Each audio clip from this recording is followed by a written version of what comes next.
Continuando aqui então com a nossa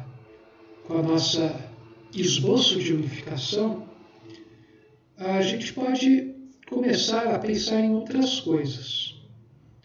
Então eu já disse, né, que a gente não pode mais ancorar nossas teorias sobre a realidade em entidades que estão se alternando, né? Se você quer construir uma teoria maior do que a anterior, você não pode se apoiar no relativo que a anterior se apoiava, porque era visto como absoluto. Isso vai muito de acordo com a frase do Albert Einstein, quando ele diz que para a gente conseguir resolver um problema, a gente não pode usar a mesma mentalidade daquela que gerou esse problema. Então, isso já aponta para a superação dimensional. Então, isso mexe muito com a nossa cabeça, né? Então, por exemplo, né, no aspecto prático, se eu vou usar meu próprio ego para avaliar a conduta do meu ego, eu vou dar joinha para o meu ego, né? Quer dizer, eu uso o meu ego para avaliar uma conduta dele. Então, é óbvio que o meu ego vai aprovar essa conduta, vai justificar, vai procurar elementos por aí para argumentar, fazer até uma teoriazinha para justificar o porquê eu estou agindo dessa forma egoística, né? E então não serve, né? Eu não posso assim usar uma coisa que está no próprio nível para avaliar essa coisa. É claro que você vai ter uma aprovação, e daí se você tem essa aprovação, a pessoa vai continuar agindo do mesmo jeito. A pessoa não vai mudar, porque ela vai estar se auto-reforçando. Então, é como se meu ego avaliasse a própria conduta. Então, eu não estou recebendo avaliações de uma entidade que já passou por esse estágio e está em outra dimensão. E, portanto, poderia orientar com conselhos sábios, né? Isso geralmente dói, né? A gente quer, não, tudo o que eu fiz está certo, eu chutei o sujeito tal porque o sujeito fez isso e que é absurdo, então isso justifica e blá blá blá, né? Só que aí que está a questão, a gente não quer morrer, né? Deixar o nosso ego morrer para o eu superior assumir, porque senão a gente sentiria que está morrendo, né? Então, a gente precisa, geralmente, até hoje, o que ocorre é que é a lei que atua de forma férrea e determinística para que a gente consiga ir fazendo a coisa certa. Dificilmente nós, usando o nosso livre-arbítrio, alinhamos a nossa vontade com a vontade de Deus, que é uma coisa que é dolorosa, né? Não é... Pode ser mais ou menos dolorosa, mas é uma coisa incômoda. E daí a lei não atua de forma incisiva, né? Nós próprios já nos alinhamos para evitar algum tipo de retificação, o que a gente sempre interpreta como castigo, mas não é um castigo, e sim endireitamento de algo que está emborcado. Essa é uma visão muito mais profunda da forma de atuação da lei de Deus no nosso universo e nas criaturas que dele fazem parte. Então, grande aprendizado. Nós não conseguimos avaliar um nível evolutivo a partir do próprio nível. Nós precisamos estar num plano superior para compreendê-lo. O ponto, que é o germe da tríade espacial, a linha e a superfície, completamente desenvolvidos, formam um espaço. O espaço, que é o germe da tríade conceitual, quer dizer, o espaço seria como o ponto na tríade conceitual. Então a gente tem o quê? Ponto, linha, superfície, daí a gente forma o volume. Esse volume seria o ponto da próxima tríade dimensional. Então, o espaço seria equivalente ao ponto na tríade espaço-tempo-consciência. Ele é uma coisa que não existe, né? Da mesma forma que no espaço o ponto não possui volume, não tem nada, né? Mas serve de base para o desenvolvimento de tudo, todo espaço. O espaço como um todo só serve como um germe para o desenvolvimento da tríade que vai tempo e consciência, e completamente desenvolvidos eles formam a intuição, que é o nosso futuro, né? A gente desenvolver ela ao máximo e, consequentemente, se libertar desse universo. Isso também é uma ideia, gente, que tem que ser trabalhada durante muito tempo, né? Vivenciada, lida, relida, estudada, percebida, buscada e implementada na própria vida, independentemente da sua realidade. É você que tem que fazer essa relação, é você que tem que buscar as conexões. Né? Não vai, aqui eu coloco em linhas gerais, né? Não existe roteiro pronto, cada um vai ter um.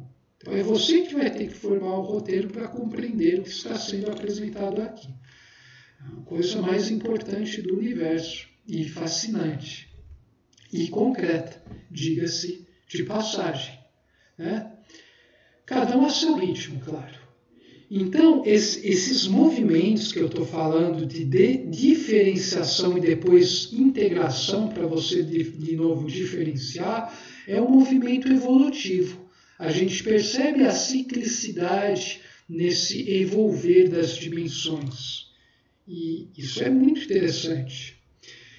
Bom, vamos voltar para a ciência agora, para também mostrar que aqui não estamos nos descolando do que o mundo, né, visto como sério, né, está fazendo.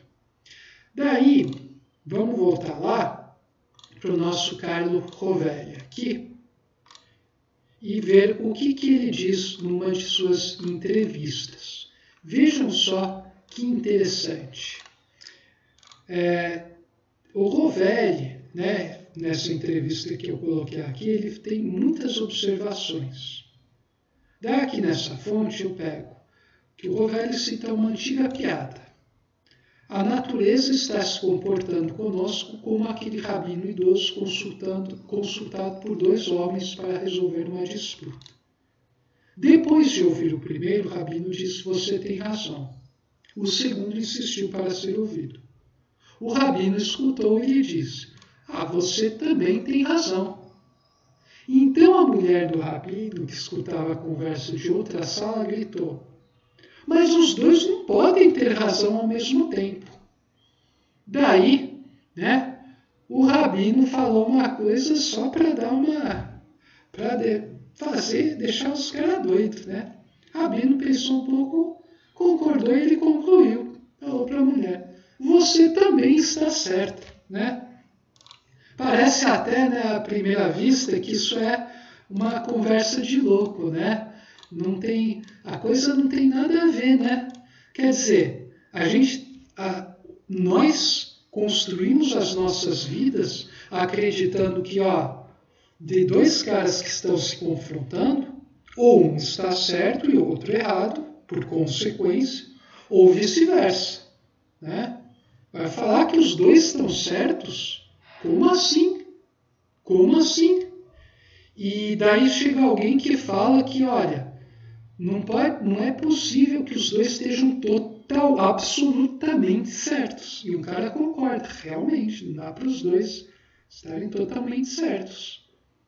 Daí a pessoa fica louca, né? Daí o cara começa a falar: esse assunto é de louco, não vou mais ver esses vídeos, estudar essas coisas que não levam a lugar nenhum. Mas daí, se formos compreender a proposta, né, a cosmovisão monista, a gente vai perceber que faz muito sentido isso. Né? Cada um dos dois, nesse caso aqui, nessa anedota, eles têm uma visão da realidade, que é verdade até certo ponto, e cai em contradição quando ele tenta ir além desse ponto, né? Ele tenta colocar o seu relativo como um absoluto, né? E quando a pessoa fala que essas duas perspectivas, a mulher lá fala que as duas perspectivas não podem estar certas totalmente, realmente elas estão certas até tal ponto, mas elas possuem um aspecto da verdade. Então é um círculo englobando outros círculos. E Deus engloba tudo, né? Deus seria um círculo de raio infinito. Não dá para desenhar um círculo de raio infinito, então geralmente se desenha uma bolona, né? Muito grande, não existe nada fora dela. Nada, né? Então, se você for ver bem, essa arquitetura explica tudo, consegue resolver tudo.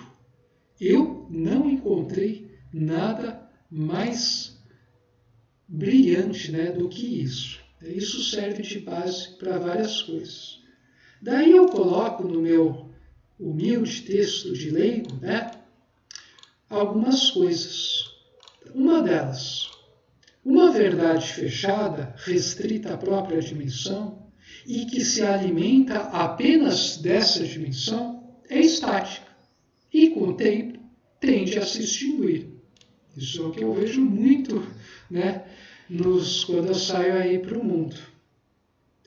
Uma verdade aberta para o universo, ela se destrói e se reconstrói. Ou seja, admite a existência de dimensões superiores e é dinâmica, portanto, se auto-organizando sempre, a todo momento. Logo, tende a se tornar mais bela e envolvente com o tempo. Nossa, é tão bonito, gente. Então, a única pessoa que consegue crescer na vida é aquela pessoa que está morrendo e renascendo a cada instante. Isso é vida, gente. Nascer e morrer e renascer a cada instante é o que caracteriza a vida, né? Isso não precisa ser no plano físico apenas, né? Isso vai em todos os níveis, né, possível. Você arriscar, ousar algo, você está fazendo isso, né? Em cada situação da sua vida profissional ou pessoal, se você está indo um pouco além do seu concebível, indo um pouco mais a fundo na sua vivência, se superando a cada momento, você está renascendo e morrendo, né? Morrendo e renascendo a cada instante. E o seu ser está crescendo, né? A sua manifestação, né, no seu ser como um todo, está se expandindo cada vez mais. Então, isso é muito bonito. A gente percebe isso assistindo grandes histórias, né, de grandes líderes históricos, né, grandes personalidades da ciência, grandes artistas, né, grandes cineastas, né, que passaram por vários dramas, né, músicos, né, dramaturgos, escritores. A gente percebe isso, que eles cresceram com essa abdicação de coisas inferiores para alcançar algo que estava acima. Então, isso aí é muito interessante. Bom, agora mergulhando um pouco mais na ciência, vamos continuar aqui os nossos desenvolvimentos. Vejam só, de novo, né, pegando da fonte. Enquanto os teóricos das cordas acreditam que o mundo quântico é formado por minúsculos filamentos de energia, que seriam as cordas, os cientistas que defendem a ideia da gravidade quântica em loop sequer acreditam que haja um mundo infinitamente pequeno que comporte estas cordas. Isso baseado no que a ciência está falando, né? Daí, a gente vai para a grande síntese, capítulo 36, e vê o que é dito aqui. Disse que os elétrons giram ao redor do núcleo. Ora, nem mesmo o núcleo é o último termo. E em breve aprendereis a decompô-lo. Porém, por mais que procureis o último termo, jamais o encontrareis, porque ele não existe. Pega aqui em cima e veja. Sequer acreditam que haja um mundo infinitamente pequeno que comporte essas cordas. Os cientistas, os teóricos da gravidade quântica em loop. Percebem a semelhança? Está sendo dito a mesma coisa. A diferença é que sua voz já chegou, né? Já sabe tudo, né? É a voz do absoluto descendo. Os cientistas estão chegando vagarosamente nessa mesma cosmovisão. Daí, se a gente for continuar, nesta pesquisa dirigida para o âmago da matéria, acompanhais o caminho descendente que a substância percorreu de alfa a beta gama. Portanto, tereis de encontrar a energia da qual nasceu a matéria e a qual veremos esta regressar em seu caminho ascensional, que reconduz a beta. Mas o mais importante aqui é que justamente isso. Não existe um último termo no sentido espacial. Não adianta você ir decompondo os elementos subatômicos, você sempre vai encontrar alguma coisa, né? Só que isso é abstrato já nessa altura do campeonato. Então, muitos físicos, os bons físicos já perceberam que, olha só, não existe uma essência material, da nossa realidade. Consequentemente, as dimensões características da matéria, que é o espaço, e o tempo também, que matéria e energia, se a matéria e energia são a mesma coisa em termos essenciais, então espaço e tempo devem estar conectados e relacionados, conforme Einstein também demonstrou. Então, o último termo nunca vai ser encontrado se a gente ficar no nível material da ciência. A gente precisa aí usar outras dimensões, acessar o âmbito da consciência, o alfa, da grande equação da substância, para conseguir começar a compreender qual é a essência da nossa realidade. Isso é o que a ciência está falando hoje em dia. Daí, eu escrevi isso no texto, está tudo lá registrado, clarinho, falando que a ciência nunca vai encontrar este último termo. Então, a natureza da matéria, ela é imaterial, ela é intangível, ela é substancial espiritual, podemos dizer. Então, a ciência está percebendo que esse caminhar deve se dar em outra direção. Os melhores cientistas hoje, eles têm a mente aberta e o coração também para caminhar nessa outra direção. Senão você não vai mais conseguir fazer ciência. Estamos chegando aos limites do materialismo. Então, se a gente continuar pegando essa entrevista que o Carlo Rovelli dá para essa fonte aqui, a gente vai encontrar mais evidências que apontam para o monismo substancial de Balde. Olha só que interessante. Essa tensão entre os dois tipos de física não existe na teoria da gravidade quântica em loop.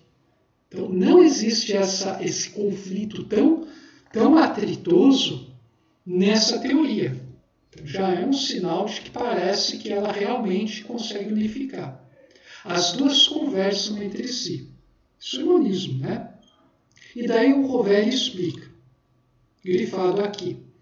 A gravidade quântica em loop combina relatividade geral e mecânica quântica com muito cuidado, porque não utiliza nenhuma outra hipótese a não ser essas duas teorias. Quer dizer, olha só que legal, isso é fantástico, gente. Isso eu falo aqui, essas coisas deviam ser conversa de bar. Quando você quer unificar duas coisas, você não está pegando uma abstração que não faz parte dessas duas para unir elas duas.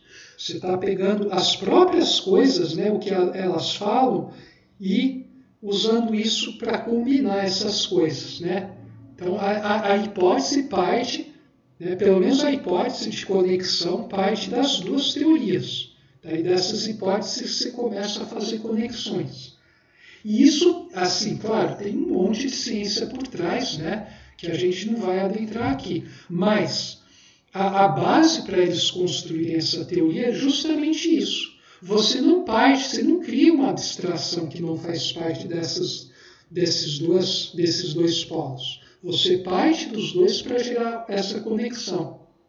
E daí é dessa conexão que você vai perceber que existe o fator consciência influenciando aqui, o espírito. Então, essa é a coisa mais fantástica que existe. A maneira de você fazer essa combinação, ela é muito especial. Ela é muito especial. E, inclusive, as pessoas podem procurar um pouco mais, né, sobre o que Carlo Rovelli tem a dizer para ver sobre essas coisas.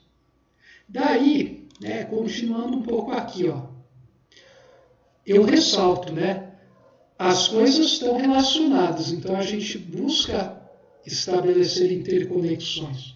Só que não vale qualquer coisa, né? Relacionar de qualquer maneira, a gente vai chegar em um monte de auês aí que um monte de gente que delira está fazendo, né? As pessoas chegam em verdadeiros delírios fazendo conexões sem pés nem cabeça. Conectar é essencial, mas a conexão deve ser feita de maneira cuidadosa, ponderada, relacionada com a realidade, no momento certo, né, oportuno, da maneira correta. As conexões existem, mas elas são especiais, elas não são qualquer coisa, né? Isso é uma coisa que também deve ser compreendido, né? Inclusive para nós aqui não cairmos, né, nessas, não armadilhas, né, mas nessas argumentações dos pessoal realista, falando que essas tentativas de unir ciência com espiritualidade sempre dão em coisas, em delírios, né? Dão em delírios por causa disso. Tem muita gente que faz conexão descabida. Eu tenho colegas, né, eu tenho pessoas que caminham nessa jornada espiritual, mas não conseguiram fazer associações corretas e caíram em vários tipos de delírios, né? Ou não conseguem ir além de um ponto. Então, a gente precisa estar atento para esses detalhes para a gente conseguir fazer uma verdadeira fusão entre ciência e espiritualidade. Como diz o bom e velho ditado de nossas vovós, né? O diabo mora nos detalhes. Então, a gente tem que estar atento a esses detalhes para não cairmos nas arapucas. Então, veja só, combinar com muito cuidado. Relações, associações e interconexões são princípios sistêmicos. São imperativos evolutivos. Isso a gente sabe, né? Só que a gente não pode combinar de forma indiscriminada.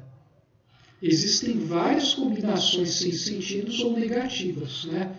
Por isso, assim, o mundo não conseguiu avançar hoje em dia, mesmo quem se propõe, porque as pessoas não entenderam que essas conexões têm que ser feitas de maneira consciente, né?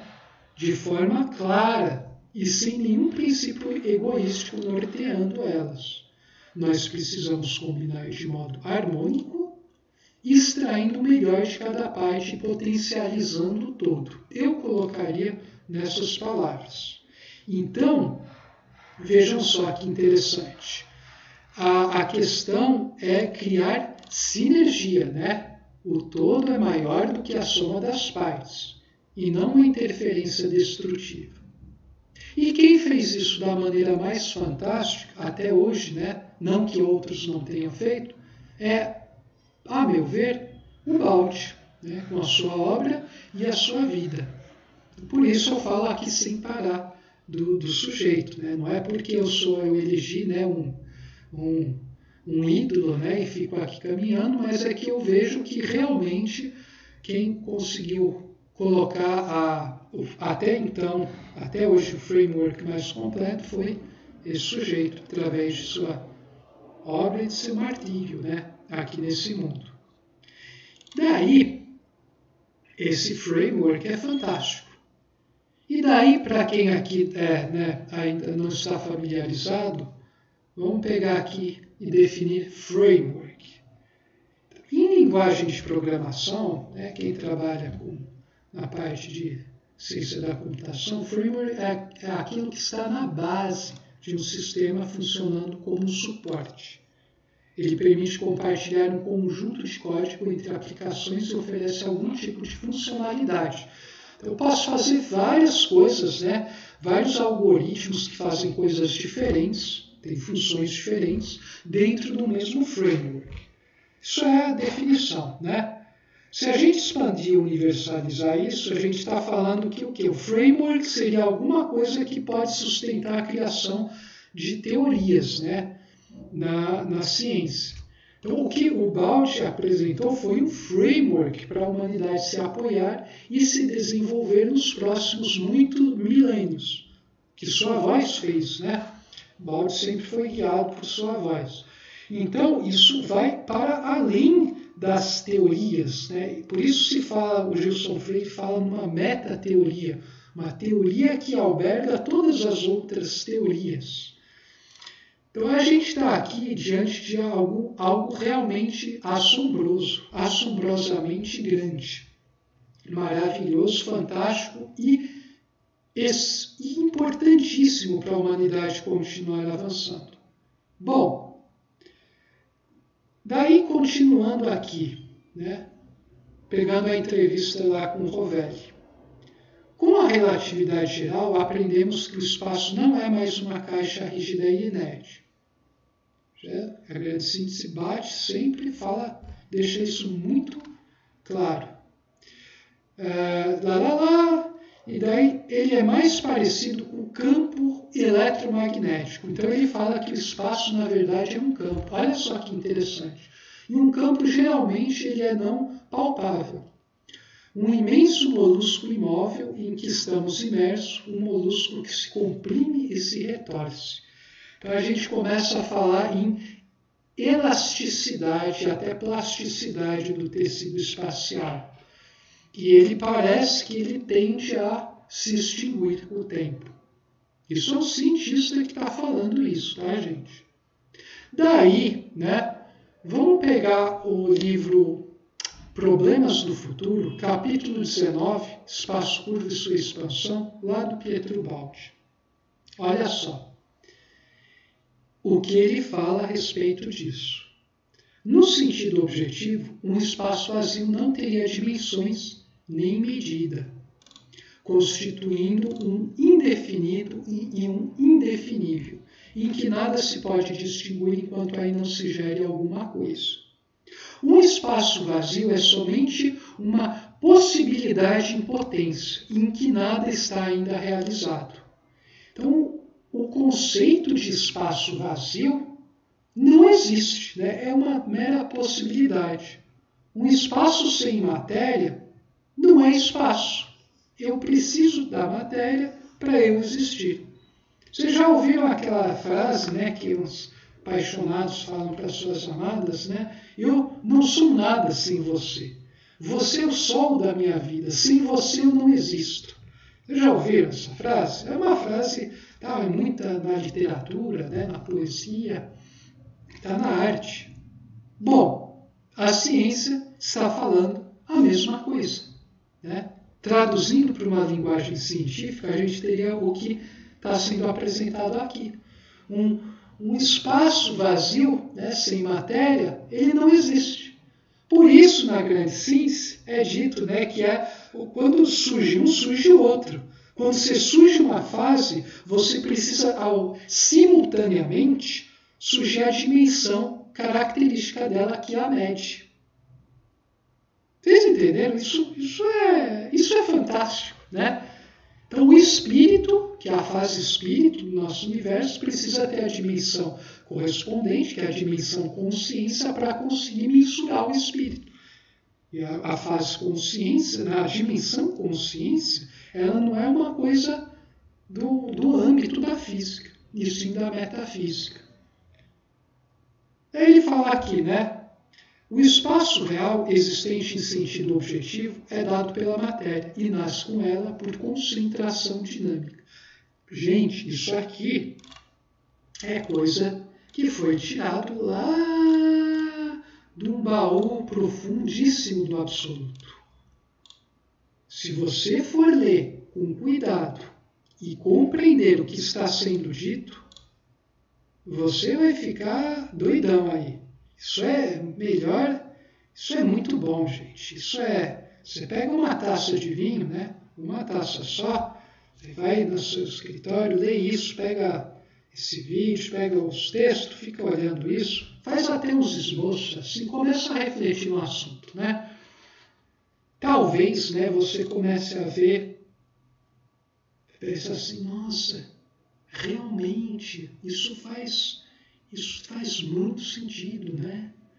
E daí quando fala aqui, né, o espaço é dado pela matéria, então a matéria seria a necessidade do espaço, a dimensão vinculada com a matéria. Se não tem matéria, o espaço não tem sentido em falar espaço. E essa matéria ela nasce pela concentração da energia. A ciência já descobriu isso. E o Baldi escreveu isso no livro na década de 40. Ele não tinha conhecimento, né? Ele não era acadêmico, ele não buscava referências bibliográficas, os livros dele não têm referência nenhuma. E ele chegou nessas visões tão profundas, em síntese, e já coloca, né? Já coloca os pontos falando para onde é esse caminho. Daí você vê isso e fala, caramba, isso é fantástico. Então quer dizer, para eu entender essas coisas, né, da escola a fundo, sem sofrer, basta que eu evolua, que eu vou sofrer muito menos. Quer dizer, o nosso sistema educacional, ele está na idade da pedra. As pessoas, para buscar esse conhecimento, elas buscam por coisas exteriores, um monte de livro, fazer um monte de exercício, repetir. Enquanto que um ser evoluidíssimo, né, consegue chegar a essas mesmas conclusões, essas visões profundas, mergulhando para dentro de si. Daí o resto, para explicar para os outros, ele talvez tenha que desenvolver umas coisas, mas ele já vê isso tudo.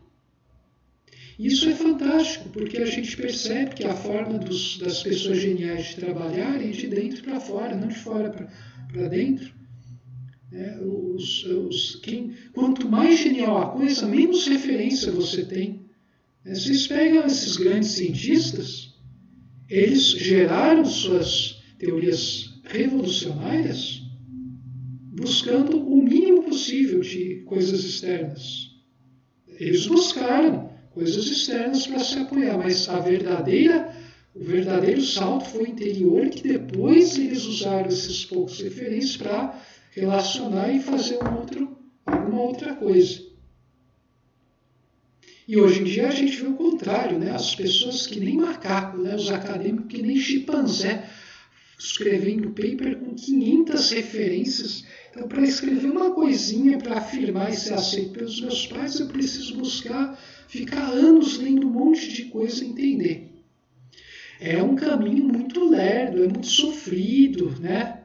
A ciência poderia progredir de uma maneira muito mais fluida, muito mais criativa, muito mais gostosa, né?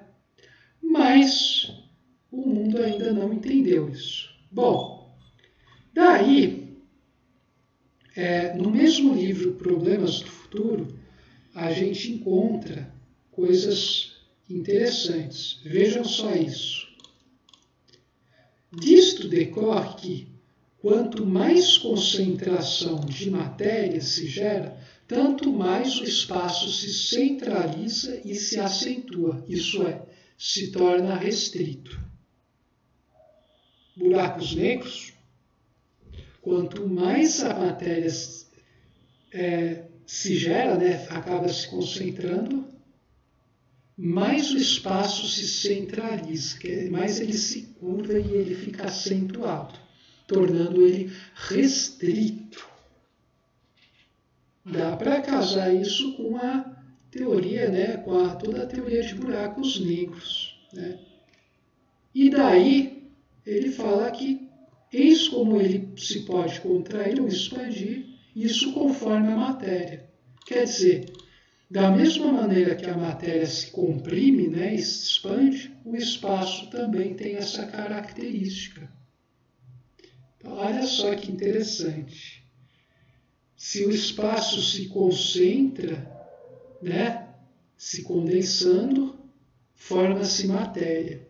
E em determinados pontos ele se expande, o espaço se expande e forma energia. e ele se precipita para longe. Quer dizer, o espaço nessa elasticidade, né, nessa contração e expansão, quando ele se concentra, ele gera matéria, quando se expande, ele gera energia. Aí você pode também, eu convido, né, as pessoas aqui a verem, né, com o que a ciência está dizendo e ver se isso faz algum sentido ou não. Né? Isso é muito interessante. Né? E daí tudo isso explica, né, a compressão e expansão desse molusco, que é o espaço. Todos esses escritos do Ubaldi já antecipam a existência da matéria escura. Matéria escura, ela é responsável pela contração do espaço, é um produto dessa contração. E a energia escura é responsável pela expansão do universo, a expansão do espaço. Então, o Ubaldi, ele antecipa essas visões de matéria e energia escura já no livro Problemas do Futuro. Então, vejam só, um homem que não era formado, ele já antecipou isso e colocou em termos científicos até certo ponto. Isso é algo fantástico. E daí, vendo mais a fundo aqui no meu texto, eu vou explicando isso em linhas gerais. E eu digo, né, como se houvesse um movimento vibratório universal em que o ritmo que gera a oscilação é um dipolo, matéria e energia escuras, e a consequência é a elasticidade do universo. Então você tem a rigidez do sistema, né, e o movimento de expansão-contração dado por um dinamismo, né, vai se desgastando e se extinguindo. Lei da conservação da massa, né, e a segunda lei da termodinâmica, que aponta para a irreversibilidade, para a dissipação da energia.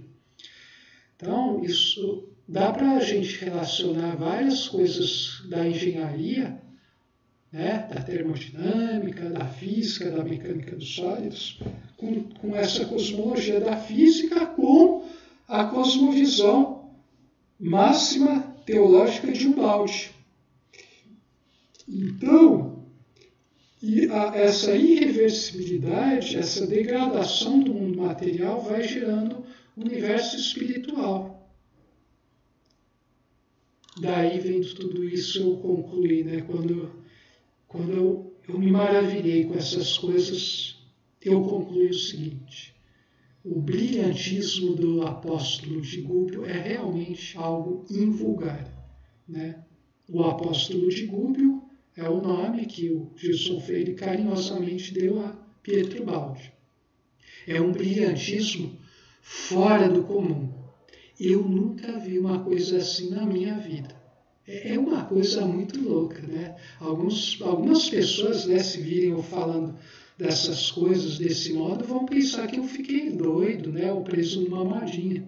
Mas, que seja, essa é uma coisa que me preenche completamente. Hoje eu caminho tranquilamente com um monte de pessoa que não quer nem saber de mim, e eu me sinto o rei e o imperador da situação. Não no sentido de superioridade, claro, arrogância, mas porque eu vejo que eu estou conectado com esse pleno, com esse todo, e é muito bom, é muito bonito, né? É muito gostoso, gente. E a humanidade, com a obra de Ubaldi, o que acontece é algo muito, mas muito interessante. Deixa eu aqui. A coisa é a seguinte, né? A gente recebeu um presente. O que eu venho tentando falar aqui ao longo de vários vídeos que falam sobre várias coisas, é que eu fui presenteado, eu fui abençoado, né? A gente aqui todos estamos sendo abençoados por essa cosmovisão e por já termos despertos, em certa medida, essa chama interior. A gente foi blindado com algo que transcende os confins da lógica acadêmica e da lógica do senso comum cotidiano. A única coisa que falta é nós irmos acordando, despertando cada vez mais para essa realidade e ajudando os outros a despertar mostrando que isso não é mais uma bolinha, mais bolinhas, mas o framework que orienta todas, conecta todas e aponta o destino máximo, supremo de todas elas. Então, daí a gente pode dizer, de forma plenamente consciente, bem-aventurados os que têm fome e sede de justiça, porque serão saciados. Bem-aventurados os misericordiosos, porque alcançarão misericórdia. E daí, o pensamento de Carlo Rovelli fala mais algumas coisas. Eu vou ler aqui para vocês. Já a mecânica quântica nos ensina que campos como este são feitos de quanta. Isso quer dizer que o espaço seria formado por pequenos pacotinhos, como os fótons que formam a luz. Lá, lá, lá, lá, lá, lá. Enquanto os fótons vivem no espaço, os pacotinhos de espaço são eles próprios o espaço. Daí fala-se várias outras coisas, né? Daí eu coloco aqui um questionamento, né? O limite do espaço na escala de Planck é 10 elevado a menos 35 metros. O tempo é 10 elevado a menos 43 segundos. Menos que isso não tem espaço e tempo. Se não tem espaço e tempo na essência do nosso mundo físico, o que teria então? Então o Rovelli explica no livro, né? O espaço como recipiente amorfo das coisas desaparece da física com a gravidade quântica. As coisas não habitam o espaço, habitam uma os arredores da outra. E o espaço seria o tecido de suas relações de vizinhança. Concluindo tudo, né, dá para chegar na visão de que a descontinuidade é uma característica do antissistema e a continuidade é um atributo do sistema, coisa que o Gilson Freire, no seu livro A Física do Espírito, brilhantemente colocou.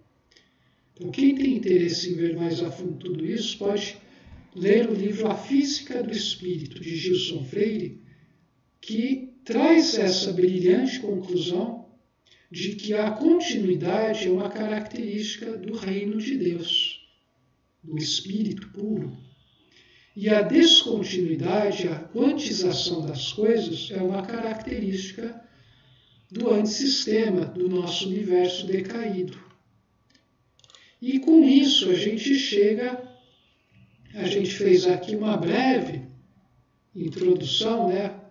Um breve esboço de unificação entre a queda do espírito e a última teoria da cosmologia.